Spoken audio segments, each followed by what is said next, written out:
বোরহানউদ্দিন উপজেলা পরিষদ নির্বাচনে চেয়ারম্যান পদপ্রার্থী জাফরুল্লাহ চৌধুরীর আনারস প্রতীকের সমর্থনে উঠান বৈঠক জনসমুদ্রে পরিণত। বোলা প্রতিনিধি মোহাম্মদ সাইফুল ইসলাম আকাশের পাঠানো তথ্য ও ভিডিও চিত্রে বিস্তারিত।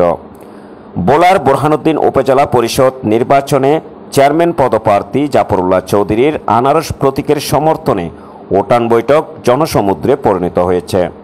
প্রতীক পাওয়ার পর থেকে প্রতিটি পাড়া মহল্লায় উঠান বৈঠক, আলোচনা সভা, নির্বাচনী প্রচারণার ব্যস্ত সময় পার করছেন এবং সাধারণ মানুষের কাছে গিয়ে ভোট এবং দোয়া চাচ্ছেন তিনি।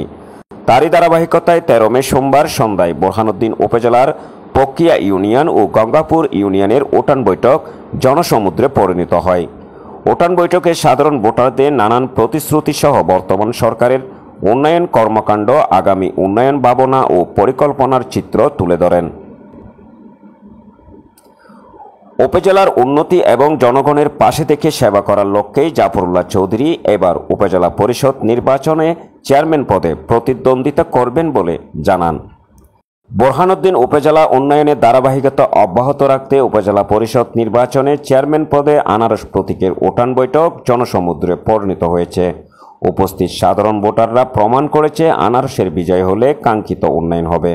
তাই আনারস প্রতীকের বিরোধী সকল ষড়যন্ত্রকে প্রতিহত করে 21 মে শান্তিপূর্ণ পরিবেশে আনারস মার্কায় ভোট দিয়ে বিপুল ভোটে বিজয়ী করতে হবে। অফিস সুন্দর অফিস দেওয়া হয়েছে, কি বলেন? তার অফিসে টাকা পাচ্ছে তাকে বাজেট বরাদ্দ দেওয়া হয় জনগণের ক্ষুদ্র ক্ষুদ্র কাজগুলো করার জন্য। শুনবেন? যদি বলেন আমি বলি, কে কে পেয়েছেন বলেন? হাত তুলে বলেন উপজেলা পরিষদ থেকে পেয়েছেন।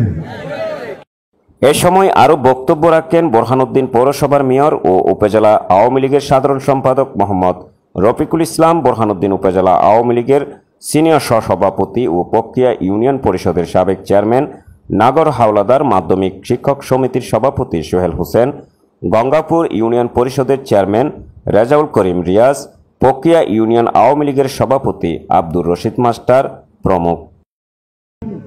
ইতিমধ্যে তফসিল ঘোষণা হয়ে গেছে। আগামী 21 মে নির্বাচন। উপজেলা পরিষদ সম্বন্ধে আপনাদের কোন ধারণা আছে? খুব একটা ধারণা বোধহয় নাই। আমরা কি দেখি? একজন সংসদ সদস্যকে দেখি, একজন মেয়রকে দেখি, একজন ইউপি চেয়ারম্যানকে দেখি, তাদের কর্মকাণ্ড দেখি। আমাদের প্রিয় সংসদ সদস্যের অনেক কর্মকাণ্ড আমাদের দৃশ্যমান। টেকসই বেড়িবাঁধ, ব্লক, সুন্দর সুন্দর রাস্তা।